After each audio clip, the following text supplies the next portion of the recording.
Chapter 3 Letters from No One. The escape of the Brazilian boa constrictor earned Harry his longest ever punishment. By the time he was allowed out of his cupboard again, the summer holidays had started, and Dudley had already broken his new cine camera, crashed his remote control aeroplane, and first time on his racing bike, knocked down old Mrs. Figg as she crossed Privet Drive on her crutches. Harry was glad school was over, but there was no escaping Dudley's gang, who visited the house every single day. Piers, Dennis, Malcolm and Gordon were all big and stupid, but as Dudley was the biggest and stupidest of the lot, he was the leader. The rest of them were all quite happy to join in Dudley's favourite sport, Harry hunting. This was why Harry spent as much time as possible out of the house, wandering around and thinking about the end of the holidays, where he could see a tiny ray of hope. When September came, he would be going off to secondary school. And, for the first time in his life, he wouldn't be with Dudley. Dudley had a place at Uncle Vernon's old school, Smeltings. Piers Polkiss was going there too. Harry, on the other hand, was going to Stonewall High for local comprehensive. Dudley thought this was very funny.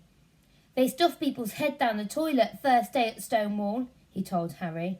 "Want to come upstairs and practice?" "No thanks," said Harry. "The poor toilet's never had anything as horrible as your head down it. It might be sick." Then he ran, before Dudley could work out what he'd said. One day in July, Aunt Petunia took Dudley to London to buy his Smeltings uniform, leaving Harry at Mrs. Figg's. Mrs. Figg's wasn't as bad as usual. It turned out she'd broken a leg tripping over one of her cats, and she didn't seem quite as fond of them as before. She let Harry watch television and gave him a bit of chocolate cake that tasted as though she'd had it for several years. That evening, Dudley paraded around the living room for the family in his brand new uniform. Smelting's boys wore maroon tailcoats, orange knickerbockers and flat straw hats called boaters. They also carried knobbly sticks used for hitting each other while the teachers weren't looking. This was supposed to be good training for later in life.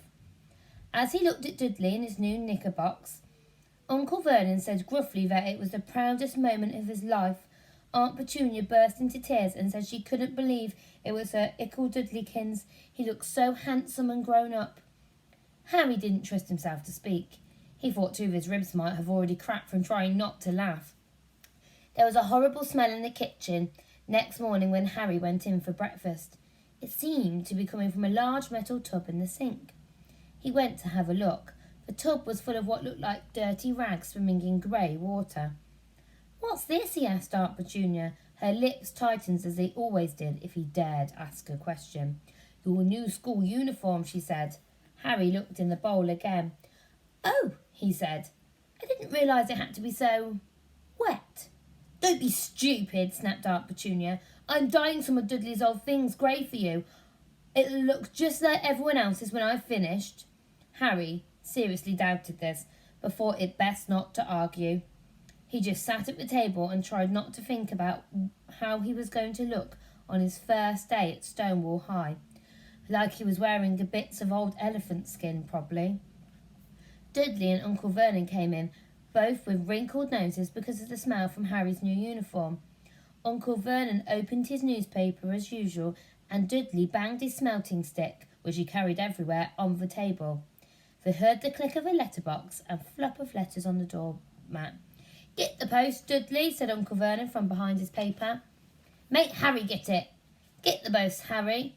"Make Dudley get it." "Poke him with your smelting stick, Dudley." Harry dodged the smelting stick and went to get the post. 3 things lay on the doormat. A postcard from Uncle Vernon's sister Marge, who was holidaying on the Isle of Wight, a brown envelope that looked like a bill, and a letter for Harry. Harry picked it up and stared at it, his heart twanging like a giant elastic band. No one ever in his whole life had written to him. Who would? He had no friends, no other relatives. He didn't belong to the library, so he'd never even got rude notes asking for books back. Yet here it was, a letter addressed so plainly there could be no mistake. Mr. H. Potter, The Cupboard Under the Stairs, 4 Privet Drive, Little Whining, Surrey. The envelope was thick and heavy, made of yellowish parchment, and the address was written in emerald green ink. There was no stamp. Turning the envelope over, his hand trembling, Harry saw a purple wax seal bearing a coat of arms, a lion, an eagle, and a badger and a snake surrounding a large letter H. "Hurry up, boy!" shouted Uncle Vernon from the kitchen. "What are you doing, checking for letter bombs?" Ha ha ha! He chuckled at his own joke. Harry went back to the kitchen, still staring at his letter. He handed Uncle Vernon the bill and the postcard, sat down and slowly began to open the yellow envelope. Uncle Vernon ripped open the bill, snorting in disgust, and flipped over the postcard. "Marge is ill," he informed Aunt Petunia. "Ate a funny whelk." "Dad!" said Dudley suddenly. "Dad! Harry's got a letter!" Harry was on the point of unfolding his letter, which was written on the same heavy parchment as the envelope, when it was jerked sharply out of his hand by Uncle Vernon. "That's mine," said Harry, trying to snatch it back. "Who'd be writing to you?" sneered Uncle Vernon, shaking the letter open with one hand and glancing at it. His face went from red to green faster than a set of traffic lights, and it didn't stop there. Within seconds, it was the greyish-white of old porridge. "Petunia," he gasped. Dudley tried to grab the letter to read it, but Uncle Vernon held it high out of his reach. Aunt Petunia took it curiously and read the first line. For a moment, it looked as though she might faint. She clutched her throat and made a choking noise. "Vernon! Oh, my goodness, Vernon!" They stared at each other, seeming to have forgotten that Harry and Dudley were still in the room. Dudley wasn't used to being ignored. He gave his father a sharp tap on the head with his stick. "I want to read that letter," he said loudly. "I want to read it," said Harry furiously, "as it's mine." "Get out, both of you," croaked Uncle Vernon, stuffing the letter back inside its envelope. Harry didn't move.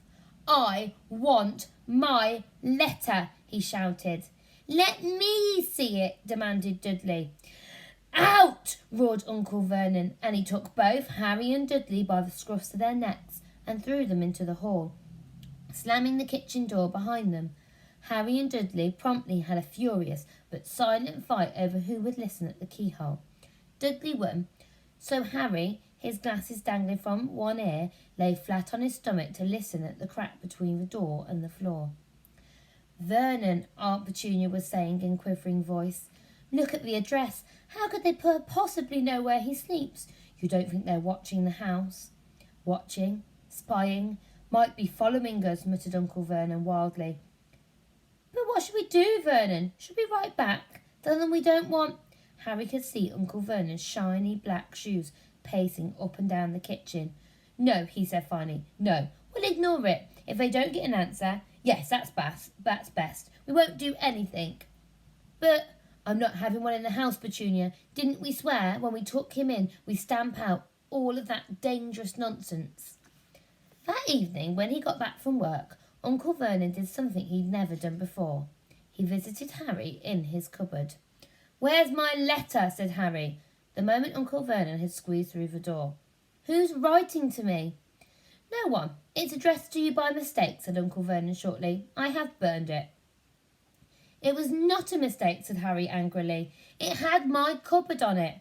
"Silence!" yelled Uncle Vernon, and a couple of spiders fell from the ceiling. He took a few deep breaths and then forced his face into a smile, which looked quite painful.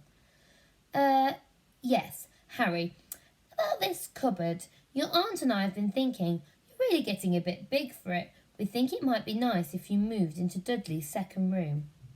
"Why?" said Harry. "Don't ask questions," snapped his uncle. "Take this stuff upstairs now." The Dursleys' house had 4 bedrooms, one for Uncle Vernon and Aunt Petunia, one for visitors, usually Uncle Vernon's sister Marge, and one where Dudley slept, and one where Dudley kept all the toys and things he wouldn't fit into his first bedroom. It only took Harry one trip upstairs to move everything he owned from the cupboard to his room. He sat down on the bed and stared around him. Nearly everything in here was broken. The month-old cine camera was lying on top of a small working tank Dudley had once driven over next door's dog. In the corner was Dudley's first ever television set, which he put his foot through when his favourite programme had been cancelled. There was a large bird cage which had once had a parrot, but Dudley had swapped at school for a real air rifle, which was up on a shelf with the end all bent because Dudley had sat on it. Other shelves were full of books. They were the only things in the room that looked as though they'd never been touched. From downstairs came the sound of Dudley bawling at his mother. "I don't want him in there. I need that room. Make him get out." Harry sighed and stretched out on the bed. Yesterday he had given anything to be up here. Today he'd rather be back in his cupboard with that letter than be up here without it. Next morning, at breakfast, everyone was rather quiet. Dudley was in shock. He'd screamed, whacked his father with his stick, been sick on purpose, kicked his mother and thrown his tortoise through the greenhouse roof, and he still didn't have his room back. Harry was thinking about this time yesterday and bitterly wishing he'd opened the letter in the hall. Uncle Vernon and Aunt Petunia kept looking at each other darkly. When the post arrived, Uncle Vernon, who seemed to be trying to be nice to Harry, made Dudley go and get it. They heard him banging things with his stick all the way down the hall. Then he shouted, "There's another one! Mr. H. Potter! The smallest bedroom, 4 Privet Drive!" With a strangled cry, Uncle Vernon leapt from his seat and ran down the hall, Harry right behind him. Uncle Vernon had to wrestle Dudley to the ground to get the letter from him, which was made difficult by the fact that Harry had grabbed Uncle Vernon around the neck from behind. After a minute of confused fighting, in which everyone got hit a lot by the stick, Uncle Vernon straightened up, gasping for breath, with Harry's letter clutched in his hand. "Go to your cupboard. Your bedroom," he wheezed at Harry. "Dudley, go. Just go." Harry walked around and around his new bedroom. Someone knew he had moved out of his cupboard, and they seemed to know he hadn't received his first letter. Surely that meant they'd try again. And this time he made sure they didn't fail. He had a plan.